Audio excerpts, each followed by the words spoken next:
hari ini kita nak kongsikan tentang sesuatu juga yang sangat-sangat penting khususnya bagi anda golongan wanita, iaitu yang mana hari ini kita nak kongsikan tentang kempen kesedaran kanser reproduktif wanita WCare sempena bulan kesedaran kanser cervix. Dan istimewanya hari ini kita bersama dengan tetamu yang sangat-sangat istimewa. Kita bersama dengan Yang Berhormat Datuk Seri Hajah Nancy Shukri, Menteri Pembangunan Wanita, Keluarga dan Masyarakat. Assalamualaikum, apa khabar? Assalamualaikum, terima kasih. Alhamdulillah.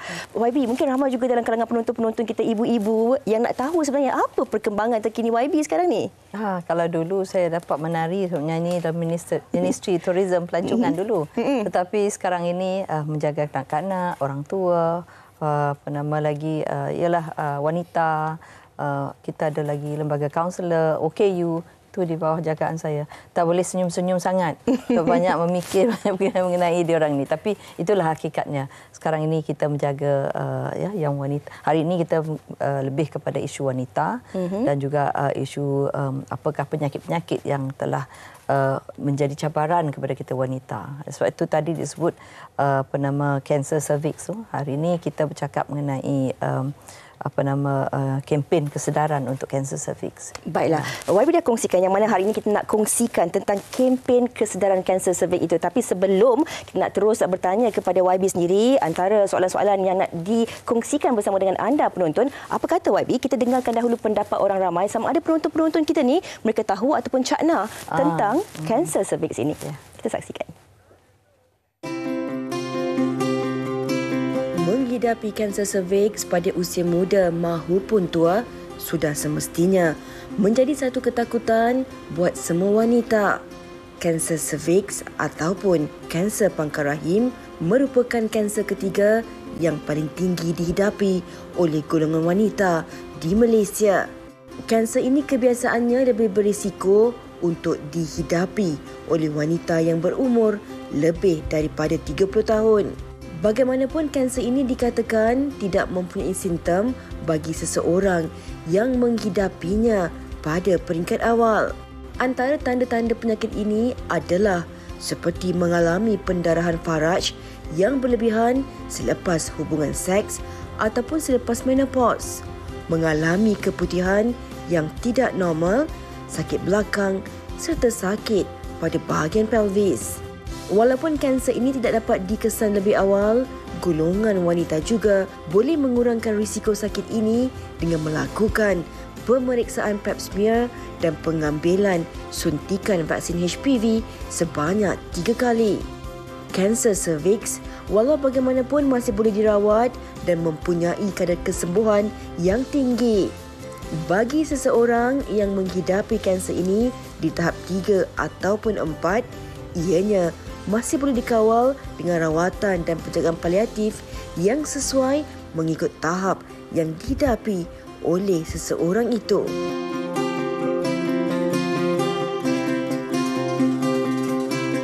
Kanser cervix ni saya tak tahu sangatlah, tapi yang saya tahu dia sangat amat membahaya pada kaum wanita. Kanser cervix ni biasanya kanser yang sering menyerang kepada kaum wanita yang melibatkan rahim kita. Apa yang saya faham, kanser cervix ni adalah jenis kanser iaitu penyakit yang pembunuh, sering menyerang wanita yang berumur 40-an lah, ataupun yang dalam masih ada period. Yang saya tahu pangkal kanser rahim. Yang selebihnya saya tak tahulah. Kanser cervix adalah kanser pangkal rahim. Kanser ni dia selalu menyerang wanita yang berumur 35 tahun ke atas. Kanser cervix ni selalu berlaku di kalangan wanita lah. Antara pembunuh utama wanita juga. Tak silap saya penyakit yang keempat membahayakan wanita. Itu dia tadi laporan yang sempat disediakan oleh rakan wartawan kita Nur Natasha Hamzah. Dan kalau YB dapat saksikan tadi, ada yang tahu tapi ramai juga yang tak tahu kan? Okey, jadi hari ini kita nak kongsikan tentang bulan Januari yang mana merupakan bulan kesedaran kanser cervix yang disambut di seluruh dunia. Jadi kita nak kongsikan apakah peranan Kementerian Pembangunan Wanita, Keluarga dan Masyarakat dalam kita memperkasakan kesejahteraan. Ya, kebetulan pada bulan Januari ini memang merupakan bulan kesedaran. Kita ada kempen kesedaran untuk kanser cervix ni. Jadi sebab itu kita menjalankan pelbagai aktiviti dan ia merupakan satu kanser yang amat menakutkan bagi wanita. Dia merupakan kanser yang ketiga tertinggi dikesan di kalangan wanita di Malaysia. Jadi dengan itu kita mencari jalan untuk memastikan ramai wanita kita membuat saringan, dan kita melalui laporan daftar kanser kebangsaan Malaysia dari 2012 hingga 2016 didapati dalam anggaran dalam 800 gitu kes setiap tahun. Setiap tahun ada kes baru setiap tahun 800, dan daripada 800 ini kita 40% adalah mereka dikesan secara dalam tahap ketiga dan juga keempat. Jadi sebab itu kita mengambil berat dalam kes ini, di mana kita mahu ianya dicegah melalui pengesanan awal. Sebenarnya kita mencegah ini supaya kita dapat membantu mereka yang kita kesan, dan juga selain daripada itu juga kerajaan pun dapat, kalau kita bantu itu sekurang-kurang kita taklah orang-orang yang terkesan itu tidaklah belanja begitu lebih banyak sekali. Kita bermula pada tahun 2019 sebenarnya, di mana Kementerian Pembangunan Wanita, Keluarga dan Masyarakat melalui Lembaga Penduduk dan Pembangunan Keluarga Negara giat memerangi kanser cervix dengan pelaksanaan program saringan kanser cervix melalui ujian HPV DNA.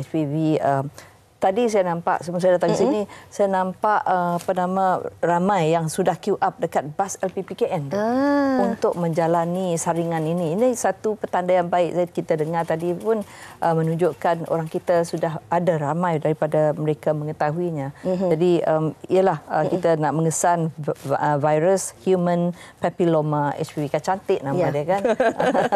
Molek nama dia. Ya.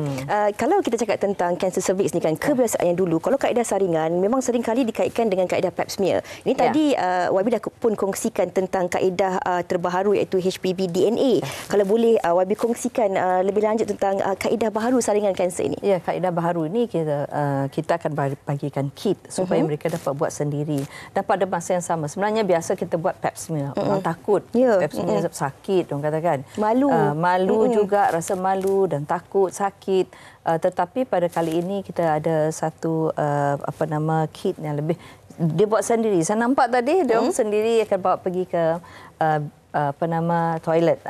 Tapi ada juga kita ada bawa bekal, ada bilik di dalam bas itu untuk mereka disaringkan. Tapi kalau tunggu itu lambat sebab queue panjang. Jadi dengan itu cara ini bukan saja dapat memudahkan mereka untuk menjalaninya sendiri, sekurang-kurangnya mereka tahulah bagaimana nak melakukannya. Tinggal mereka akan tunggu keputusan tu lepas mereka buat tu. Macam kita buat kita punya COVID test. Dia lebih kurang macam itulah supaya mereka dapat membuatnya dengan. Jadi ini tidak menakutkan mereka. Dan pada masa yang akan datang boleh dikongsikan juga dengan rakan-rakan yang lain. Jadi kita pada masa ini memang kita menyasar untuk membuat sebanyak-banyaknya, dan kumpulan mereka yang kita rasa ataupun lebih melalui research yang telah dijalankan adalah mereka dalam golongan umur 30 hingga 65 tahun. Inilah yang mempunyai risiko yang tinggi untuk dapat dijangkiti, mendapat kanser cervix ini. Sebab itu kita mahu supaya seramai-ramai Malaysia ni, orang Malaysia terutama sekali wanita, untuk mengetahuinya supaya mereka dapat, kerana bila dikesan awal ianya boleh dicegah awal. Boleh dirawat. Boleh dirawat awal. Sekaligus memberi peluang kepada ramai wanita sebenarnya kan untuk menjalani ujian HPV DNA ini. Baiklah, mungkin YB boleh kongsikan jugalah sepanjang pelaksanaan program saringan kanser cervix ujian HPV DNA ini, berapakah sebenarnya statistik penerima manfaat untuk program ini? Sebenarnya kita mula pada tahun 2019 sehingga 2020 kita dapat ianya dapat memanfaatkan 70,000 orang, dan dari 70,000 wanita ini didapati dalam 4,353 macam itulah yang dikesankan ada tanda-tanda itulah. Jadi daripada 4,353 itu ada lagi yang didapati sah dapat ni ialah dalam 34 orang.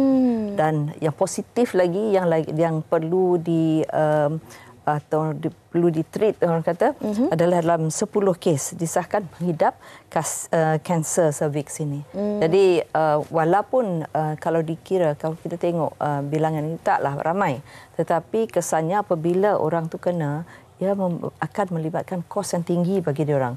Dan kalau mereka yang kerajaan bantu itu akan menjadi bebanan juga kepada kerajaan. Maka sebab itu kita perlu mencegah daripada kita mengubatinya.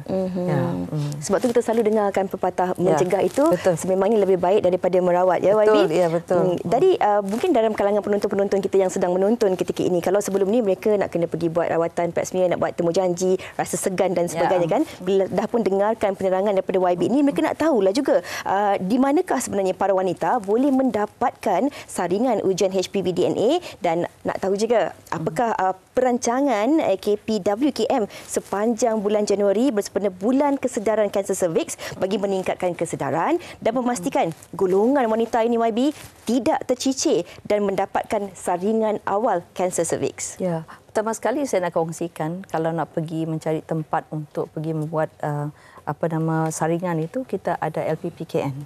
Malah LPPKN bawa bas. Tu saya kata di luar sana, orang sini pun dapat juga manfaatnya. Terima kasih. Saya nampak ramai juga yang menggunakan perkhidmatan itu.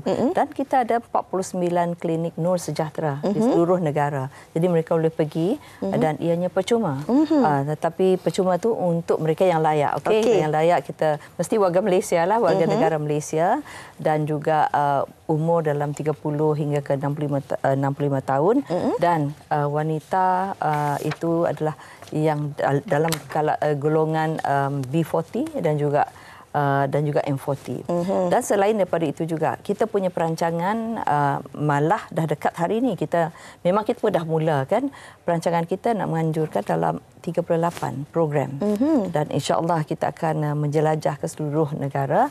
Dan pada masa ini bukan saja kami pergi kepada anda boleh pergi carilah. Kita punya klinik Nur Sejahtera tu di mana tempat yang terdekat, bolehlah pergi supaya kita dapat membantu golongan wanita ini yang boleh terkesan oleh penyakit ini. Dan mungkin YB juga boleh kongsikan tentang kempen W-Care. Apakah misi dan juga fokus untuk kempen ini sebenarnya? W-Care ni dia sebagai payung sebenarnya untuk program program ini, dan iaitu kanser cervix ini yang kita ada saringan ini. Dia juga cover lah payudara, kanser payudara kalau ada saringan itu. Sebenarnya kita wanita ini inilah menjadi cabaran kita. Kanser cervix yang menakutkan dan juga kanser payudara amat menakutkan. Jadi itu ada W-Care ni adalah satu program ini yang dikata kempen kesedaran ini. Walaupun kita melakukan pada kali ini lebih kepada kanser cervix, tapi ia tidak memberhentikan kita untuk mengadakan saringan untuk payudara juga. Jadi sebab itu kita memang mewar-warkan sebab kita mahu membantu wanita kita supaya mereka dapat memanfaatkannya. Jadi sekarang ini kita dengan agresif sekali lah mempromosikan di social media. Kita sasarkan dalam 3 juta untuk disebarkan melalui social media, mereka dapat ini. Dan ini ada juga satu sebaran lah untuk kita ni. Sebab itu kita ada ni hashtag cepat tahu cepat tindak. Bertindak inilah dia. Jadi sebab itu kita menggunakan ruang dan peluang ini untuk membantu lah. Jadi gunakan peluang yang ada untuk terus menggunakan kita punya perkhidmatan. Perkhidmatan. Okey, inilah kalau kita lihat antara langkah yang dilaksanakan oleh LPPKN sendiri di media sosial media elektronik dengan anda semua boleh letak ataupun cari tanda pagar #cepat tahu cepat tindak bagi semua posting. Jadi ada macam-macam maklumat-maklumat dan juga kesedarannya YB.